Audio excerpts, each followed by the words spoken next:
2:32. I'm always 2 minutes late. I think I'm going to start like on a good time, and then I look at the clock when I get started, and I'm like always 2 minutes behind. So I had to put my glasses on today because I'm going to be making a smaller craft project really quick. I'm blind as a bat. And I need them, even though they're not my best option. I'm waiting to get better ones. I'm going to do a quick craft. Actually, I'm doing this craft with my glue gun plugged in beside me, so this is potentially brought to you by the fire department and safety boards in your area. So everybody, if you use glue guns, be careful. And this was the safer craft because the other craft was going to use the wood burner, and I was like, I'm not there yet. Hi Denise, how are you doing? Look at the cowlick I got in my hair today. How is that humanly possible? Oh goodness. It is fixing to set in raining here, and I'm having one of those milling around doing a few chores, and it's just warm enough in this house to be like, is it fall or winter yet? And so I thought, well, I'm going to sit still for a minute because I've done some chores, and I'm going to do a craft. I want to do a really quick one because I found a jar lid that I didn't need. I was looking for one wide mouth jar lid that I had left, but you know, it has took to its den and hid. I don't know. It's run to ground. We had plenty of mods there, and it went really, really well. So don't even worry yourself with it.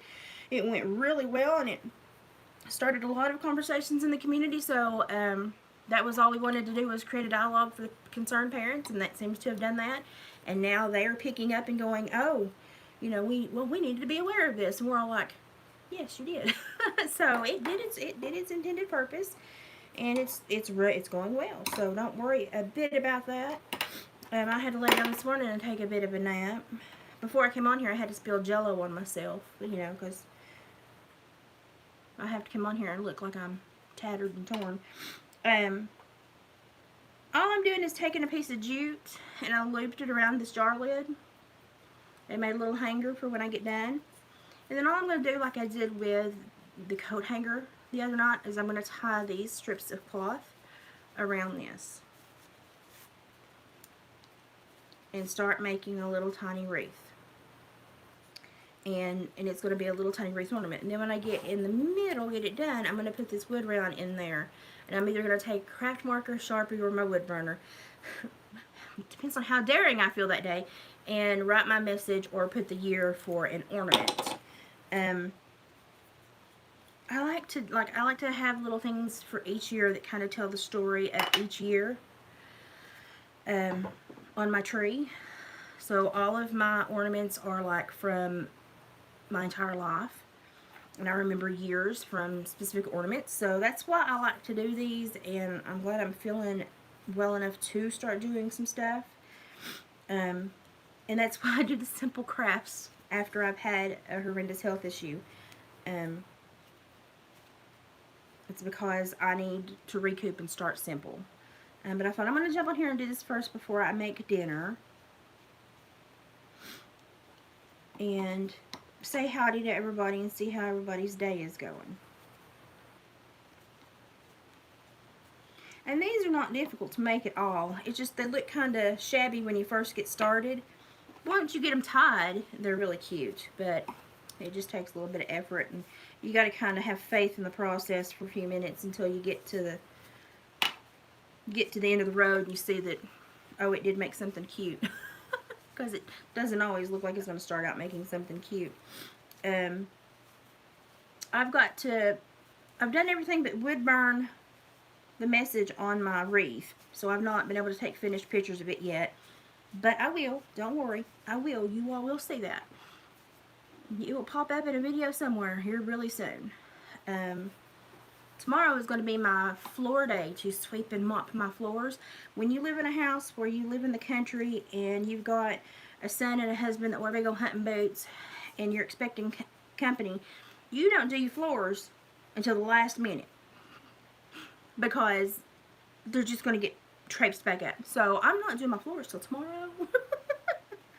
So I was like, I'm going to come on and say howdy today because tomorrow may be spent entirely trying to keep my health together to finish my floors.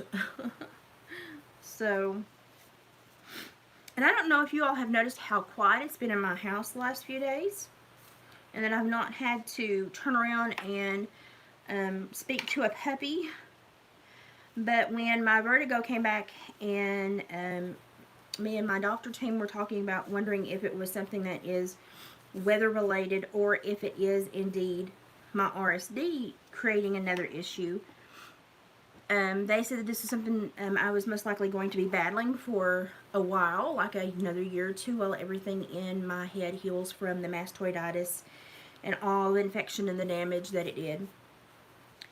And that little puppy, Kazi, my little Yorkie puppy I had, which I loved him to death, but I had a friend that had bred a litter, and she had gifted me him. And I loved him, and, you know, I treated him like he was my child, you know.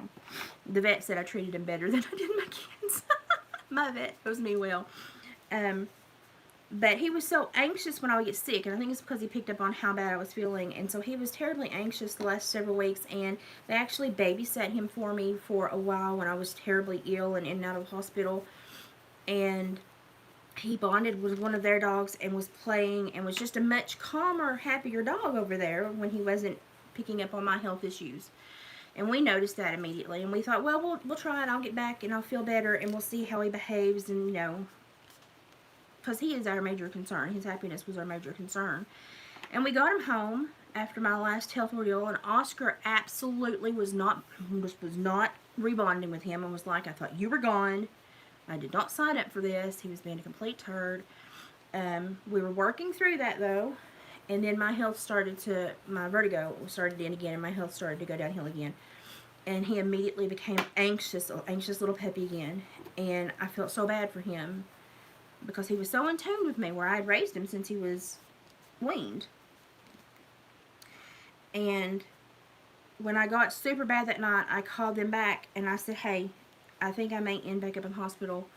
You want to hang on to him again? And I said, and if they don't give me better news, we may, because they had voiced, you know, if we need to take him back, just let us know. We don't mind. You know, we love him. You know, we'll hang on to him until we find him another home. And I said, this little guy got me through my mastoiditis.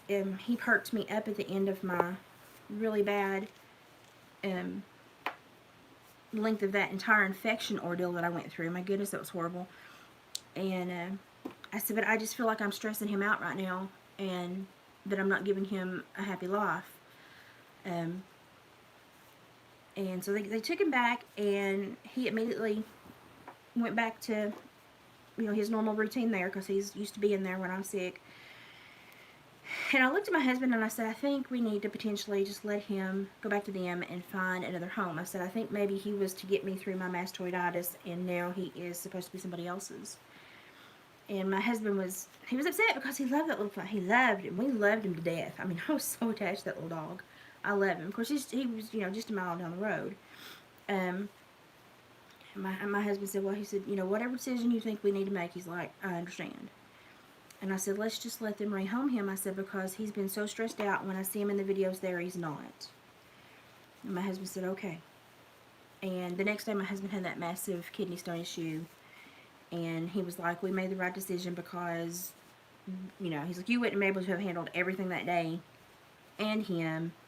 And he was like, we made the right decision. He was like, okay. So we had wondered why, you know, everything, you know, we always wonder why things happen. Is there a reason for it? Well, as soon as they got him back, and just within a couple of weeks, one of their friends that are about 2 hours away, that they've known for quite a while, their oldest little, they had a little bonded pair of dogs, one younger, one older. Their oldest one died. And it had been causing a lot of stress on the owner that missed it, because they're a little older couple, an aged couple. And, oh, it's okay. I deal with it and go on. Apparently the Lord wants me tougher than a pine knot. So, I'm just gonna say, okay, there's a reason behind it somewhere, and I'll figure it out one day. But they had just lost one of their bonded dogs, and it was their little Yorkie. No, it was their little Maltese, and their little Yorkie was just grieving, and the wife was grieving, and the husband was grieving. And they said, do you care if we let them try him out? And I said, absolutely not. I was like, it seems like this may be the reason you know, that we've all shuffled him around and hung on to him. I said, he got me through this, and now he's going to get them through that. So they're taking him to the couple to try out, and I think it's going to work out great. I think the other little dog is going to be great to have. You know, it's going to be great to have another little friend, and the wife is going to be, you know, hopefully help through her mourning process. Because she is, you know, she was so attached to that other dog that passed away, and she's just mourning that dog, and I understand that. We mourned Moses last winter. It was horrible. So we've decided, due to my health, that after Haley takes Oscar, we're not going to really have any other inside animals unless it's like a bird in a cage that requires minimal care. Because my health is just too unpredictable this time. Now, if I get healthy and remain healthy for a couple of years, I may revisit that. But at this time, with the bones in my head healing, and I don't feel comfortable trying to take care of something else and me, and I'm certainly not going to shortchange an animal, because my animals I treat like my children. So I don't know if you've all picked up on how I treat my animals, but they're my children, and Che is my granddog, and I'm very serious about my animals. So we're going to let him try that family. And I did not, my big reason for sending him back to them was I did not want him sold and resold and sold. I wanted him to go to somebody that was known, that they could keep tabs on him, and they would, you know, call me for his vet record and everything. And so it seems like it's going to work out. And it seems like this may be the reason that all of this happened. And I'm okay with that, because, you know, she was like, you spent a lot of vet bills on this little puppy. And I was like, yeah, but I also got a lot of happiness from that little guy. So for me, it was well worth what I took, you know, what I spent to take care of him and get his shots and stuff, because it helped me so much. So he is going to be starting a trial period with them next week. Okay, now this is tied. They're all tied, but it's super long. So I'm going to be trimming these down to about right into there. And it will be a little wreath. Now, if you like it this big, you can leave it that big. But I like it to be a little bit tidier than that. So I'm going to fluff it around and fix its hair day for a minute. And then I'm going to trim. So this is literally like if you want to make these and give these as gifts. Like, they're adorable. They're adorable. Fix and trim this one so it doesn't look so out of hand. But they are adorable. People think you spent a whole lot of time on something. And it's something that will last. Like, you can store it. And, you know, the fabric is not going to, you know, if you get the decent fabric, it's not going to really show good storage, you know, issues. So buy the decent fabric and you won't have any issues with putting it up in a Christmas bin every year. And it's something that, you know, I would much rather have a handmade ornament on my tree than, you know, a $4 or $5 one from Walmart or Kohl's or TJ Maxx or wherever else you shop, because I would rather have a memory and a person attached to what is on my tree. You may not be like that, and that's fine. I have a set of black bear ornaments that were purchased to me when I tutored for AmeriCorps. My regional director bought those for me as a Christmas present and a thank you. She was my Secret Santa that year. And I've kept those and I treasure those, because she was a very intelligent, remarkable woman, and to have her appreciate me the way she did was a good feeling. So I've kept those my entire adult life. And I've kept all the handmade ones the kids have done that have not died through the years. I've kept a lot of Lane's artwork that he's done for Christmas through the years. He's a very gifted little turd. So store-bought, you know, I have several store-boughts on my tree, as you'll see when we put my tree up. Well, when Haley puts it up. Let's not lie, I'm not putting it up. When Haley puts it up. But I thought, you know, before I make dinner, I'm going to take me a little sit-down spell. And I'm going to finish this one little project that I needed to get done. And you see how quick it was. I'll just get on here and chat for a minute, and boom, it's done. And it took maybe 20 strips of fabric in 10 minutes. Y'all see how quick it is. Not a big deal. And my husband's fixing to come in for some dinner to be made. And I thought, I can do this in that amount of time. I got this. I can do this. And there he is. He just walked in. I did it. Look. Look how cute that is. Isn't that adorable? I made a little bit of a mess when I cut it all off. But isn't that adorable? Look, it's so cute. And all I'm going to do is see which side I like best. I'm going to glue this in. I'm going to glue this in this little hole. Make sure you glue the little hole in the thing up at the top so you can kind of hide it. Let's see if I burn my house down when I'm trying to use my glue gun when I'm live. That'd be great. That would be epic. Wouldn't y'all enjoy that? That would be quite the show.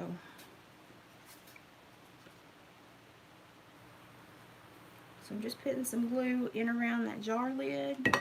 I'm going to burn all my fingerprints off.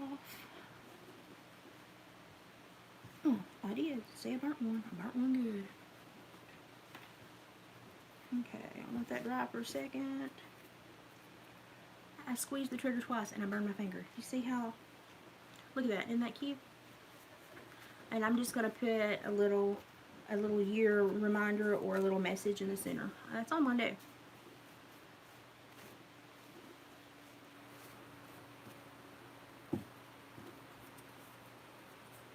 $10 minutes, y'all.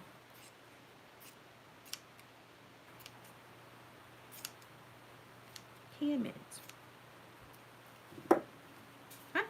And there it is. I'm going to set aside, because it's a high heat glue, I'm going to set aside and let the glue dry. And then later I'll write my message after I just sit in here, after I decide what it's going to be. And that will be somebody's ornament this year. And that's how easy it is. And now that I've burnt myself, I'm going to go probably make dinner and burn myself again. Oh, now I get gifted, my daughter-in-law sometimes makes those, and I get gifted those. And I love the homemade scrubs. I love how they work, and I love the smell that they have too. And I'd much rather have homemade than store-bought, because normally you have a list of ingredients as to what they put in there, and so you kind of know more of what's in there. So it's that easy. It's that easy.